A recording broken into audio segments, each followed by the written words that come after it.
বাবা তুমি এটা কেন করলে বাবা?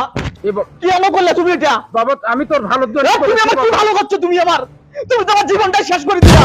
তোর মতো বেহায়া মানুষ তো হাসবেই। প্রেম করলি ছেলের সাথে আর বিয়ে করলি তার বাপের সাথে, আর তুই হাসবি না তো হাসবে কে?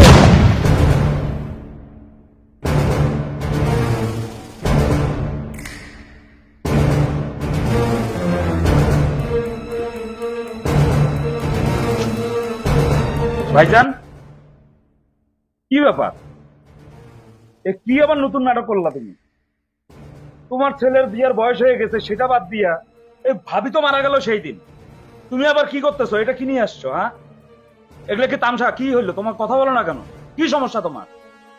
এগুলো চলবে না। যেখান থেকে নিয়ে আসছো যাও, নিয়ে দাও, বাড়িতে হবে না, দাও তুমি চলো।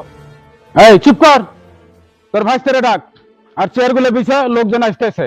এই তোমার কথা নিয়ে আমি চলতে পারবো না, ওই চেয়ারটার আমি বিছাইতে পারবো না। আর তুমি এই যে বড় ভাইয়া যে কাজটা করছো, এটা যদি আমরা করতাম তখন কেমন লাগতো? তোমার চেয়ার তুমি বিছাই নাও, কে আসবে না আসবে সেখানে এসে বসবে, আমরা ওগুলো পারবো না। আরে রিপনটা কই গেল? আরে আমি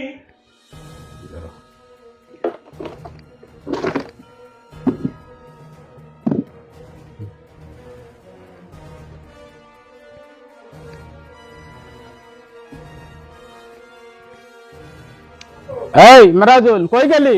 তোর ভাইস্তারে নিয়ে আয়।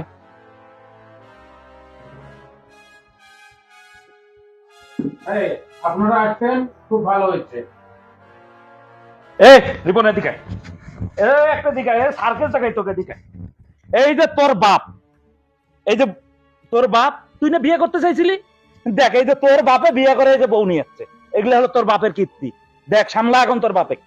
বাবা কি দেখতেছিস সব? আর তুমি কি কি তামসা শুরু করছে? এই বাড়িতে এত মানুষ, এলাকার সমস্ত মানুষ ভাঙ্গি আসছে, বুঝলাম না আসলে কি এই বয়সে তোমার এটা কোন ভীমরতি?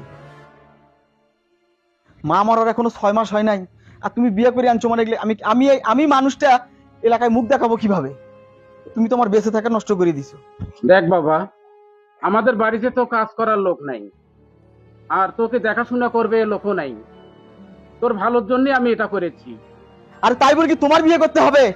এই উপযুক্ত বেড়া থাকতে এই বয়সে তোমার বিয়ে করতে হবে? বাবা আমি তোর ভালোর জন্যই করছি বাবা। এটাকে ভালো বলে না বাবা, এটাকে ভালো বলে না। আমি মানুষ সমাজে মুখ দেখাবো কিভাবে? আমি রাস্তাঘাটে চলবো কিভাবে?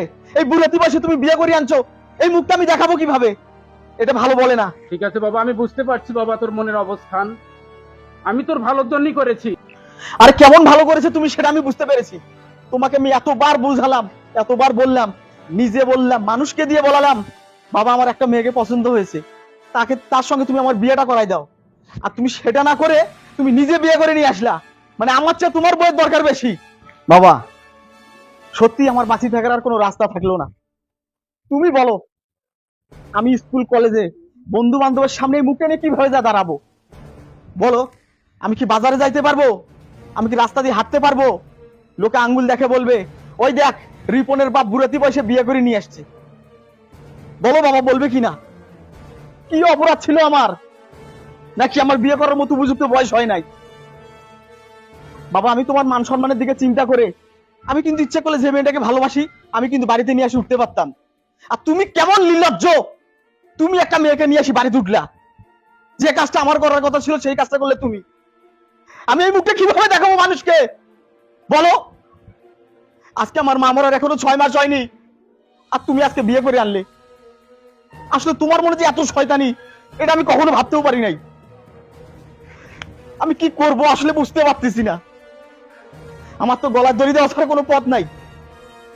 বাবা তুমি এটা কেন করলে? বাবা কেন করলে তুমি এটা? বাবা আমি তোর ভালোর জন্য তুমি আমার কি ভালো করছো? তুমি তুমি তো আমার জীবনটাই শেষ করে দিলা। এটা ভালো হলো? শান্ত হ বাবা। এই কিসের শান্ত হবো আমি? হ্যাঁ, বাড়িতে উপযুক্ত বিয়ের ছেলে থাকলে তুমি এই বুড়াতি বয়সে করলে বিয়া, আর আমি শান্ত থাকবো? আসলে আমি বুঝতে পারতেছি না আমি কি করবো। এই জীবন নিয়ে আমি কোথায় যাব? মানুষ আমাকে কি বলবে? সমাজ আমাকে কি বলবে? মা তুমি কেন আমাকে থুয়ে গেলে? মা এই অপদার্থ বাপের কাছে তুমি আমাকে কেন রাখি গেলা? মা তোমার সাথে আমাকেও নিয়ে যাইতা। বাবা রিপন, কার সঙ্গে তুই কথা বলছিস? যে নির্লজ্জর মতন একটা ছোট্ট একটা মেয়েকে বিয়ে করে নিয়ে আসছে। ভাবি মারা যাওয়া 6 মাস হয়ে গেল, আর বাড়িতে একটা উপযুক্ত ভাই উপযুক্ত ছেলে থাকতে যে লোকটা বিয়ে করে নিয়ে আসছে সেখানে থাকার দরকার নেই। চল আমরা চলে যাই এখান এই থেকে। চুপ করো তোমরা। তোমরা আমার জন্য কি করবে আমার বোঝা হয়ে গেছে। তুমি তো বলতা যে আমার কোনো চাওয়া অপূরণ থাকবে না, তার নমুনা তো আমি পাইছি আজকে। চলো। শোন বাবা রিপন, শোন শোন এদিকে আয়। আমি যা করেছি আমি খারাপ কিছু করি নাই বাবা, আমি তোর কথা চিন্তা ভাবনা করেই করেছি। দেখ একবার তুই দেখ, তোর নিজের চোখে দেখ। আর কি দেখবো আমি? কি দেখবো? হ্যাঁ, তুমি এই বুড়াতি বসে বিয়ে করে আনছো, সেটা দেখতে হবে আমাকে, সেটা দেখতে হবে আমাকে। বাবা তুই আমাকে ভুল বুঝিস না বাবা, আমি তোর ভালোর জন্যই করেছি বাবা, আমাকে তুই ভুল আর তোমাকেই বলছি, তুমি কত বড় নির্লজ্জ মেয়ে। হ্যাঁ, তুমি জানা নাই শোনা নাই এইরকম একটা বয়স্ক লোককে তুমি বিয়ে করলা। তার ফ্যামিলিতে কে আছে কে নাই, কি তার ফ্যামিলির প্রবলেম, সবকিছু জানার আগেই তুমি বিয়ে করে চলে আসলা। হ্যাঁ, আসলে তোমাকে আগে আমার দেখতে হবে তুমি কত বড় নির্লজ্জ মেয়ে। দেখি দেখি।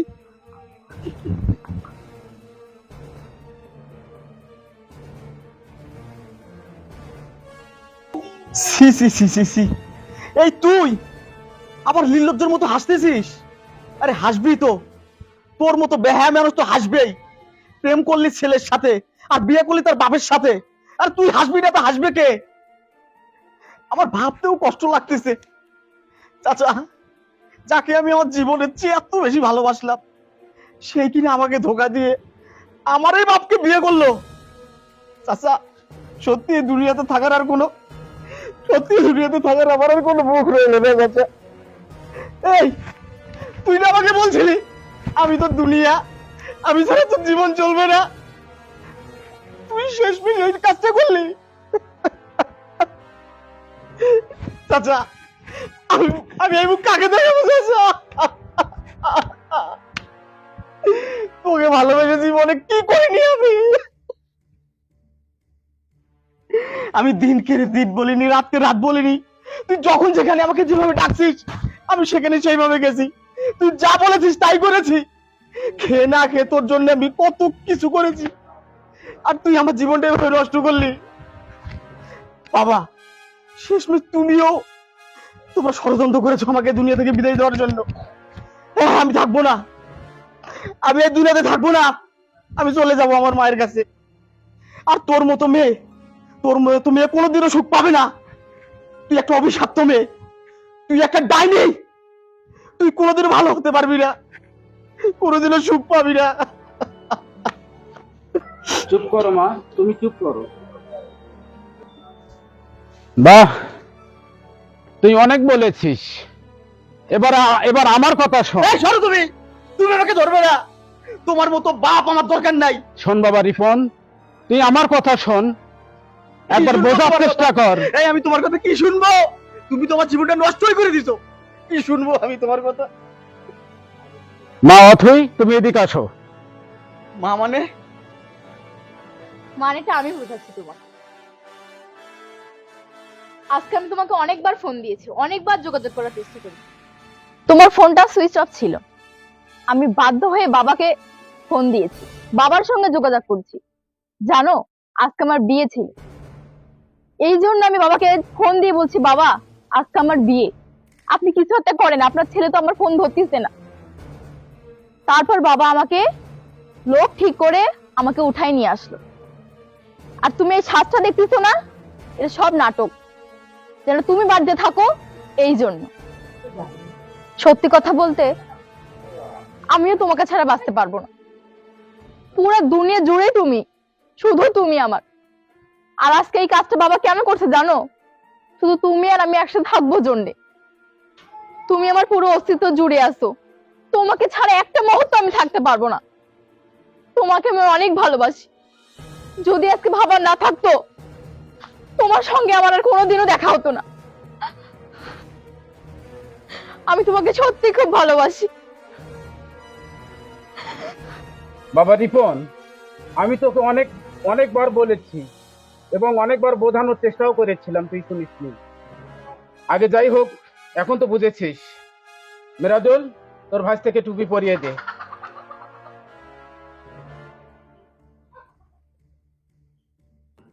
কাজী ডাক, মুন্সি ডাক, আমার ছেলের বিয়ে ধুমধাম করেই হবে। ঠিক আছে ভাই, আমি ডাকতেছি। রিপন, তোর বাবাকে আর ভুল বুঝিস না, তোর জন্যই সবকিছু করেছে।